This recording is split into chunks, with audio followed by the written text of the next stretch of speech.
Hello viewers, இன்னைக்கு நம்மளோட சேனலில் நம்ம பார்க்க போகிற அடுத்தது என்னன்னு சொல்லி பார்த்தீங்கன்னா, தெனாலிராமன் ஸ்டோரியில் சமயம் வாய்த்ததுன்ற ஸ்டோரியோட டைட்டில் தாங்க. இதுக்கு முன்னாடி என்ன நடந்துச்சுன்னு பார்த்தீங்கன்னா, ராஜகுரு தெனாலிராமனை அரசவைக்கு கூப்பிட்டு போய் ஏதாவது வேலை வாங்கி தரதா சொல்லியிருந்தாரு. ஆனால் ராஜகுரு அந்த மாதிரி பண்ணவே இல்லை. எங்கே தெனாலிராமனை உள்ளே கூப்பிட்டு போய் அரசவையில் ஏதாவது பணியில் அமர்த்தணும் அப்படின்னா நமக்கு நல்ல பேர் கிடைக்காம போயிடுமோ, அவனுக்கு மதிப்பும் புகழும் கிடச்சிருமோ அப்படின்னு சொல்லிட்டு தெனாலிராமனை யாருன்னே தெரியாதுன்னு சொல்லிட்டு அப்படியே விட்டுட்டாருங்க.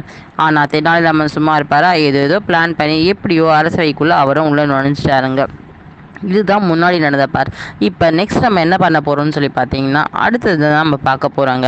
ஆனால் தெனாலிராமன் ராஜகுரு நம்மளை உள்ளே கொண்டு போய் அரசவையில் நமக்கு ஒரு வேலை வாங்கி தரலன்ற கோபத்தில் மட்டும் இருந்தாருங்க. அது மட்டும் யாருன்னே தெரியாதுன்னு சொல்லிட்டாரே, அதனால் இவர் ரொம்ப வஞ்சகமான ஆளாக இருப்பார் அப்படின்ற கோபம் மட்டும் தெனாலிராமனுக்கு இருந்துகிட்டே இருந்துச்சு.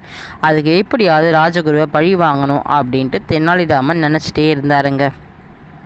அந்த மாதிரி நினச்சிட்டு இருந்த சமயத்தில் தான் தெனாலிராமனுக்கு அரண்மனையில் வேலையும் கிடச்சிருச்சு. அவரும் மனசும் தெரிஞ்சு ரொம்ப சந்தோஷமாக இருந்தாருங்க. அரண்மனைக்கு வந்த புதுசாக இருந்தாலும் அங்கே இருக்கவங்க எல்லாருக்கிட்டையும் பழகிட்டாருங்க.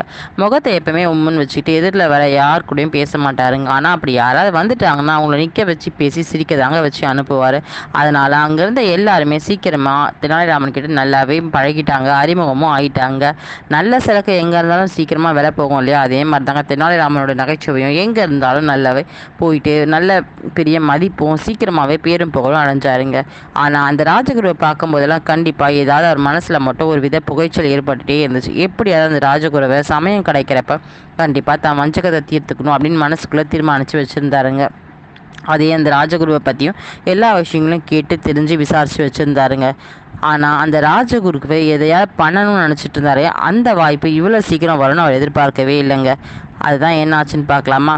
மறுநாள் பார்த்திங்கன்னா கால வேளையில் ராஜகுரு வந்து அதாவது அரண்மனைக்கும் அவரோட வீட்டுக்கும் கொஞ்சம் முன்னாடி நடந்து போகணும் அப்படின்னு சொன்னால் அங்கே ஒரு ஆத்தங்கரை இருந்துச்சுங்க. அந்த ஆத்தங்கரையில் அவரோட துணியெல்லாம் எடுத்து அவுத்து வச்சுட்டு அவர் வந்து குளிக்கிறதுக்காக கரையில் இறங்கி போகிறத தெனாலிராமன் பார்த்தாருங்க. இதை ஒளிஞ்சு பார்த்துட்டு இருந்த தெனாலிராமன் கடகன் ஓடி வந்து அவரோட துணியெல்லாம் வாரி எடுத்துகிட்டு போயிட்டாருங்க. இதை வந்து அந்த ராஜகுரு கவனிக்கவே இல்லைங்க. கவனிக்காமல் அவர் ஃபுல்லாக குளிச்சு முடிச்சுட்டு கரையை மேலே வந்தாருங்க.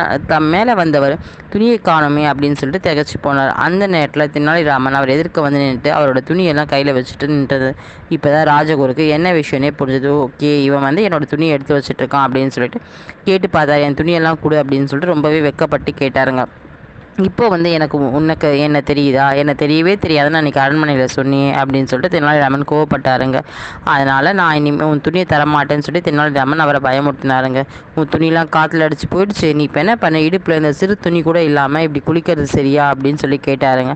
நீ ஏன் என்ன பண்ண, இந்த எல்லாருக்கும் இந்த நீதியை எடுத்து சொல்ல வேண்டிய நீ இப்படி நடந்துக்கிட்டா எப்படி அப்படின்னு சொல்லி சொன்னேன்.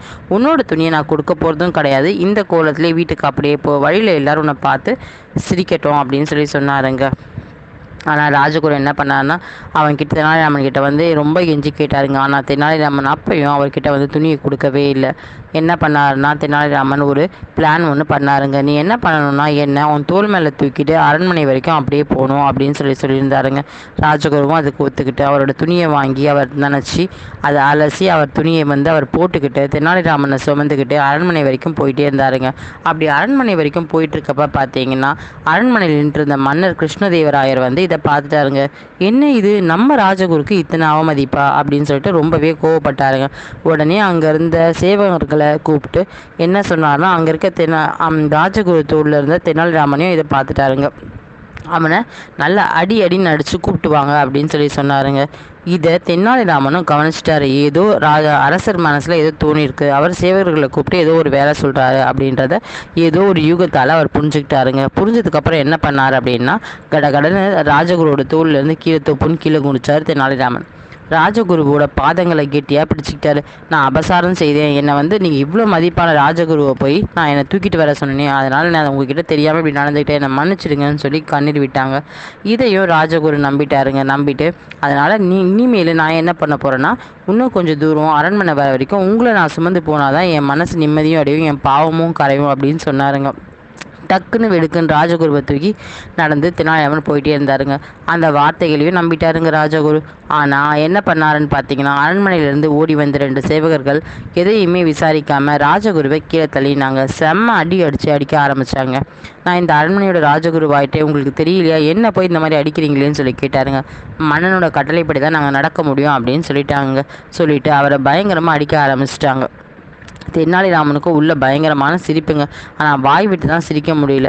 இவனை போய் பிள்ளை பூச்சி நம்ம நம்பணுமே, இப்போ பார்த்தா இவனால் நமக்கு இந்த அடி விஷத்தையெல்லாம் இருக்கானே அப்படின்னு சொல்லிட்டு எண்ணி கண்ணீர் வடிக்க ஆரம்பித்தார் ராஜகுருங்க. இதோட பேலன்ஸ் ஸ்டோரி வேணும்னா என்னோடய சேனலை சப்ஸ்கிரைப் பண்ணுங்கள், லைக் பண்ணுங்கள், ஷேர் பண்ணுங்கள். தேங்க்யூ.